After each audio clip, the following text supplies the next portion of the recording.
Assalamualaikum. My name is Ahmad Suziman bin Nuriman. Number matrix MS241031647. For introduction, the Tyler Curriculum Development Model introduced by Ralph Tyler in 1049 is a widely used framework in education that focuses on setting clear and measurable learning goals. It is based on four key questions. What goal should student achieve?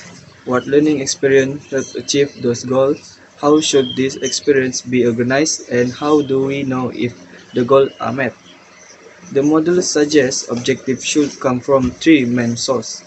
The first, learn, society, and subject content, and the be shaped by educational philosophy and learning psychology. Its step-by-step structure helps ensure clarity and consistency in curriculum planning. However, it is sometimes viewed as too rigid for today's more flexible learning environment. In this assignment, we use Tyler model to analyze the DSKP for Science Form 5 KSSM, focusing on four main elements of goal learning, experience, organization, and evaluation. For 1.1 educational objective, according to Tyler's development model, every curriculum should start with clear and measurable objective. In the Form 5 Science DSKP, the main objective is to highlight the importance of science and technology in daily life and national development.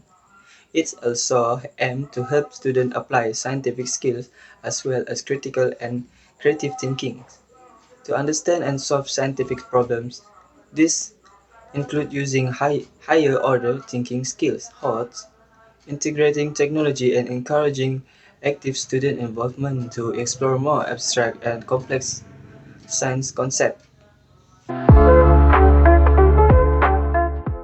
will talk about my part, which is learning experience. According to Tyler, learning experience are defined as interaction between student and the environment, which result in behavior change. He emphasized that effective learning experience must be directly aligned with the intended learning outcome in the curriculum. In the DSKP for Science Form 5, learning experience are structured activity and approach aimed at helping students achieve the desired learning standard and objective. Among the problem-solving activities, the solve numerical problem relate to physics, for example, force, pressure, and electricity. In addition, collaborative learning through group discussion, for example, for presentation and peer feedback, to develop communication and teamwork skill. This learning experience is designed to help students achieve desired standard by actively engaging in experimentation, reflection, and communication.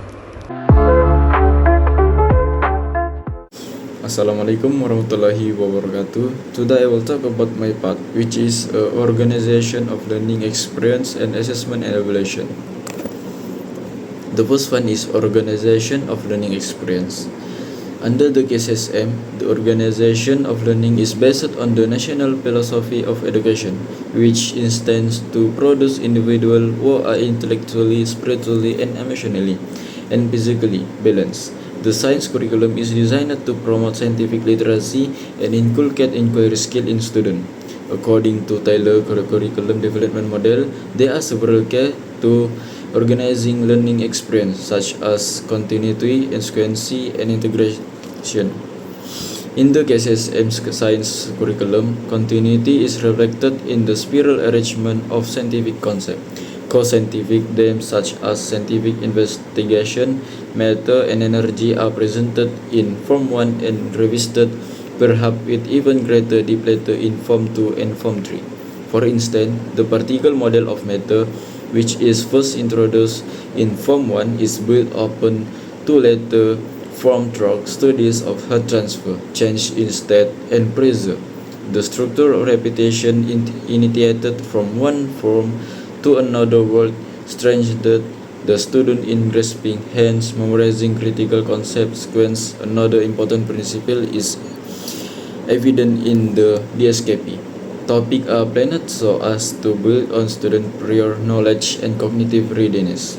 This gradual building from simple to complex help learner make meaning.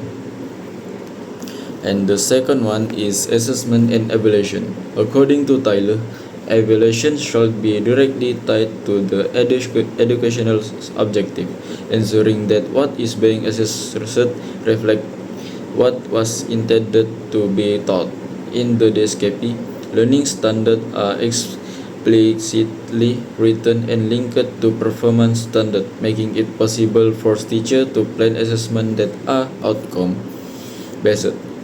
This alignment embodies Tyler's idea that assessment must be a continuous feedback process to improve teaching and learning.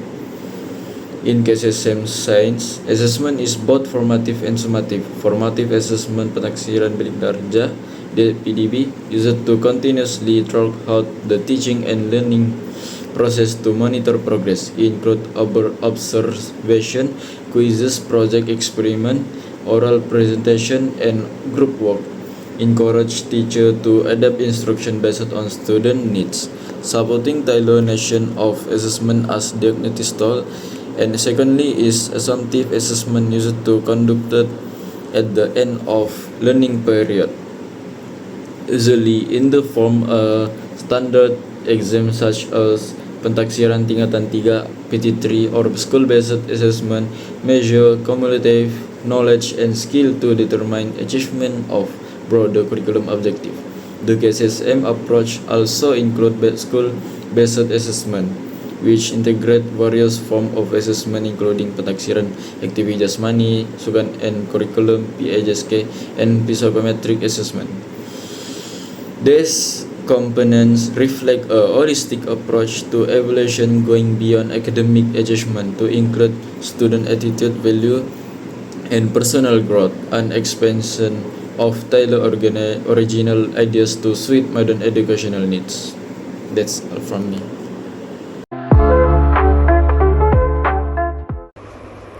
I will talk about my part, which is philosophical.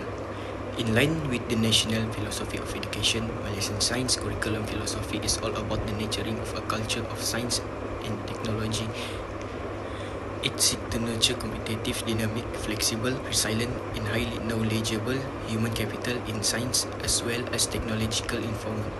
At the educational level of science education aims not only to educate about scientific fact and method, but also about science attitude such as curiosity, critical and creative thinking, and responsibility. The philosophical approach envisions science as human endeavor that must be practiced ethically and responsibly for the good of society and the environment. The science curriculum is to develop scientifically literate citizens are able to guide their choice, address problem through the use of inquiry and reasoning, and employ scientific information in a responsible way. The curriculum encourages inquiry-based learning and scientific reasoning to prepare students to face the challenge of a rapidly evolving world. That's all from me. Thank you. I will talk about psychological and sociological. Starting with the psychological, this focus on how students learn and grow intellectually. In the Malaysian science curriculum, especially as outlined in the DSKP, this is reflected throughout in inquiry-based and student-centered approach. Students are encouraged to explore and discover scientific ideas through hand-on activity, which is consistent with learning theory by Piaget and Vygotsky. The curriculum introduces concepts gradually through spiral progression, aligning with student cognitive development as they advance through school. It also supports differentiated learning. This not only support learning but also increase student motivation and engagement by making lesson more relevant and accessible. According to Otmar Lips, curriculum innovation in psychology is often driven by individual educators who are passionate about their subject rather than by institution or student demands. This highlights the important role that teacher and curriculum designer play in creating meaningful learning experience. Moving on the Psychological, this look at how education serves the need of society. In the DSKP for science, topics are selected to address real-world issues like environmental sustainability, public health, and technological development. The curriculum also encourages multicultural understanding by promoting collaboration among students of different backgrounds. It developed critical thinking, communication, and problem-solving skill, preparing students to meet the challenge of modern society. According to Musung Lee, curriculum is not just a neutral list of topics. It is shaped by social, political, and cultural force, and it reflects what the society value. He suggests that curriculum can either reinforce existing inequality or become a for positive change, inclusion, and awareness. In Malaysian case, the curriculum is clearly designed to do the latter. It aims to produce students who are not just knowledgeable but also socially responsible and prepared to contribute meaningful to the nation. Thank you.